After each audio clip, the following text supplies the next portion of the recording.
अस्सलामु अलैकुम वरहमतुल्लाह। गुस्ल करने का सुन्नत तरीक़ा क्या है? बहुत सारे लोग ये सवाल पूछते हैं।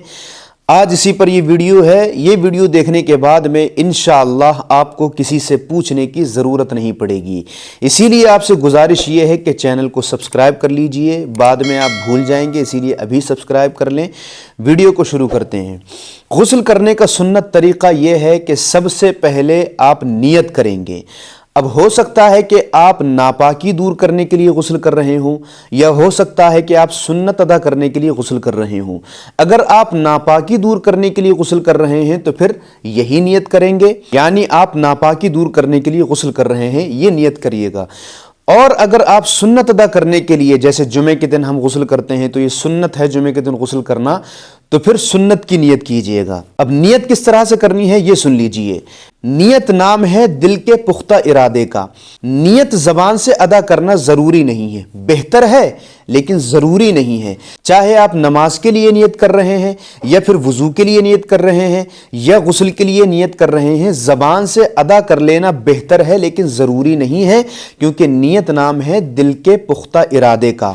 अगर आप दिल में पुख्ता इरादा कर लें कि मैं इसलिए गुस्ल कर रहा हूं, इसलिए वुजू कर रहा हूं, या फिर ये वाली नमाज पढ़ रहा हूं, तो आपकी नियत काफी है। ये मैं इसलिए बता दे रहा हूं, कहीं ऐसा ना हो कि आप वॉशरूम में जाने के बाद, गुस्ल खाने में जाने के बाद में कपड़े उतार करके फिर जबान से नियत अदा करने लगे। तो कपड़े उतारने के बाद में बोलना बिल्कुल मना है, सख्त तरीके से। बहुत सारे लोग ऐसे होते हैं जो गुस्ल खाने में बोलते हैं, तो कपड़े उतारने के बाद में बोलना सख्त तरीके से मना है। इसीलिए अगर आपने नियत नहीं की थी तो कपड़े उतारने के बाद में दिल में पुख्ता इरादा कर लें कि मैं इसलिए गुस्ल कर रहा हूं, आपकी नियत हो जाएगी। नियत करने के बाद आप हाथों को धोएंगे, दोनों हाथों को धोएंगे गट्टों समेत। ये गट्टे हैं, ये शामिल करने हैं धोने में, इनको पोंचे भी कहते हैं। पोंचों समेत, गट्टों समेत अपने दोनों हाथों को धोना है। हाथ धोने के बाद अगर आपके जिस्म पर कहीं निजासत लगी है, कहीं गंदगी लगी है, तो फिर उस गंदगी को, उस निजासत को आप धोएंगे, उसको दूर करेंगे।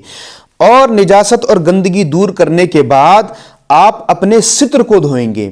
सित्र का मतलब यह होता है कि इंसान के जिस्म का वो हिस्सा जिसको दिखाना हराम है, दिखाना जायज नहीं है।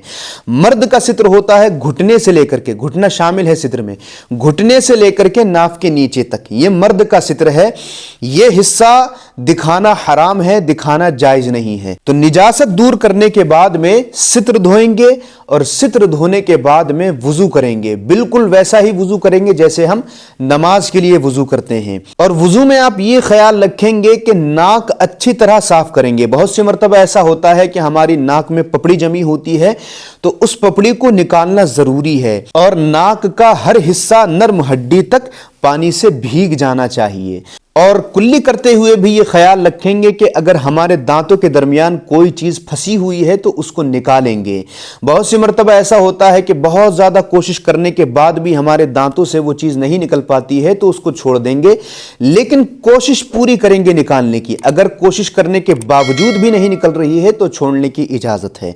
और ये भी ध्यान रखिएगा कि अगर आपका रोज़ा है तो गरारा नहीं करेंगे, अगर आपका रोज़ा नहीं है तब आप कुल्ली करते हुए गरारा करेंगे। ये मैंने इसलिए बता दिया क्योंकि बहुत सारे लोग यहाँ पर बेएहतियाती करते हैं, जल्दी जल्दी नाक में पानी चढ़ाते हैं, जल्दी जल्दी कुल्ली करते हैं, और उनका सही तरीके से गुस्ल अदा नहीं हो पाता है। बहरहाल हम वुजू करेंगे जैसे नमाज के लिए वुजू करते हैं।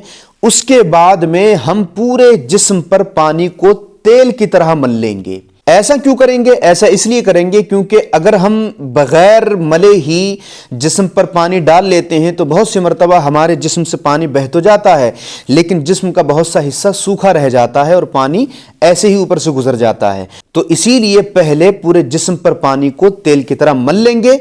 उसके बाद में 3 मर्तबा दाएं कांधे पर पानी बहाएंगे और 3 मर्तबा बाएं कांधे पर पानी बहाएंगे, और ऐसा करने से हमारे जिस्म का अक्सर हिस्सा भीग जाएगा। उसके बाद में हम पूरा गुस्ल कर लेंगे। अब एक चीज का ख्याल रखिएगा, कई मर्तबा ऐसा होता है कि हम जिस जगह गुस्ल कर रहे होते हैं तो वहां पर पानी इकट्ठा होता है। अगर ऐसी जगह आप गुस्ल कर रहे हैं जहां पर पानी इकट्ठा होता है तो आप पूरा गुस्ल कर लेंगे। उसके बाद में, यानी गुस्ल करने के बाद में आप अलग हट जाएंगे दूसरी जगह, और वहां जाने के बाद में अपने पैरों को धो लेंगे। तो दोस्तों ये था गुस्ल का सुन्नत तरीका। अब गुस्ल के फर्ज भी मैं आपको बता देता हूं। गुस्ल में 3 फर्ज हैं, कुल्ली करना, नाक में पानी चढ़ाना और पूरे जिस्म पर पानी बहाना। तो आपके सामने गुस्ल का सुन्नत तरीका भी बयान कर दिया, गुस्ल के फराइज भी बयान कर दिए। अगर फिर भी आपके जहन में कोई सवाल है तो कमेंट में पूछ लीजिएगा, मैं जवाब देने की पूरी कोशिश करूंगा। अगर वीडियो आपको अच्छी लगी हो तो इसको लाइक कर दीजिए और आगे तक जरूर शेयर कर दीजिएगा ताकि और लोग भी इस वीडियो से फायदा उठा सकें, और चैनल को जरूर सब्सक्राइब कर दीजिएगा। आज के लिए इतना ही, फिर मिलते हैं एक नई अपडेट में। अस्सलामु अलैकुम।